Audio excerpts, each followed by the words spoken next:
Welcome back to News Watch 12 this morning, and turning now to Storm Watch 12 meteorologist Josh Colbert. All in all, looking across the board compared to what we saw last week when some places were down to single digits, we are seeing a much nicer morning this week. Yeah, so when I drove to work, you know what I experienced? Nothing. No shivering, no shaking.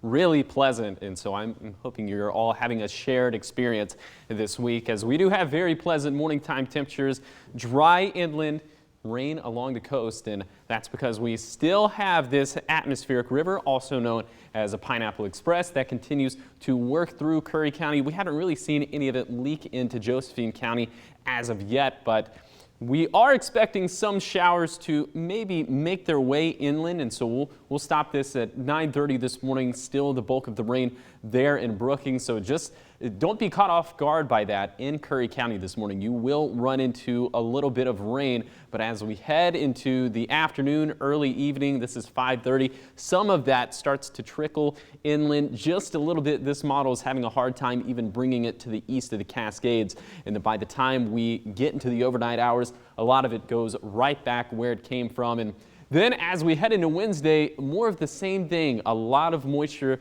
just there along the coast. And this model not really picking up on it, but I think eventually a lot of this will start to spread inland and maybe even make it to the east of the Cascades. Some of the projected rainfall totals through Wednesday night are looking pretty bulky there along the coast, and then a pretty significant drop off as you get inland. Still, the Rogue Valley, if we were able to pick up just a quarter of an inch of rain, even that goes a long way. Now, of course, even though meteorological spring did begin today, there is a little bit of a winter weather element to all of this, as we do have a cold front passing on Wednesday. That means that temperatures drop, and that means that snow levels will drop too. So we are expecting some modest accumulations there on the basin. It kind of went by real quick, but Bly Mountain Pass, maybe a trace to an inch, but the only really substantial snowfall totals, or I guess the ones worth talking about, are up here in the Cascades. Crater Lake could receive 4 to 6 inches of snow. So some of those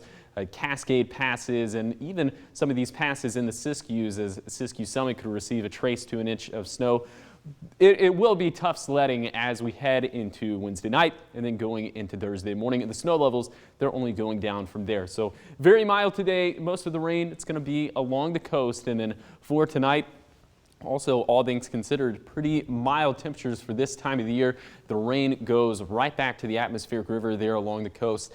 And for the next 3 days, you'll see that big time temperature drop off between Wednesday and Thursday. And that is an indication of those dropping snow levels. And as that happens, the moisture is going to start to spread more and more inland. So we are expecting a little bit of snow, a little bit more in the way of snow as we head towards the end of the week. Here's your 7-day forecast along the coast. Of course, keeping things all rain this week, as we are pretty seasonal along the coast, but snow levels won't get anywhere near to sea level. And then down into Siskiyou County, we could also see a little bit of a wintry mix, especially as we head into Friday. But any moisture, doesn't matter what form it comes in, rain, snow, sleet, graupel, we will definitely take all of it. And for the basin, of course, you can see several rain chances there. Very encouraging. The mountains, of course, we need all the snow we can get, just because the snowpack is down by about 4 feet, 3 to 4 feet at this stage in the game. So we need all the snow we can get. And of course, we need all the rain we can get in the Rogue Valley. It looks like we'll have plenty of it over the next 5 days. What are you feeling about this weather pattern this week? Are you feeling cautiously optimistic that we may see some changes come Thursday to that drought monitor? Yes, cautiously optimistic. Of course, we had a little bit of rain and snow last week, and if this continues the way we think it could, I think we could see improvements. Now, the magnitude of what those improvements will be, I don't know, but any improvement is better than no improvement. Yeah, it's good news across the board. Thanks, Josh. Of course.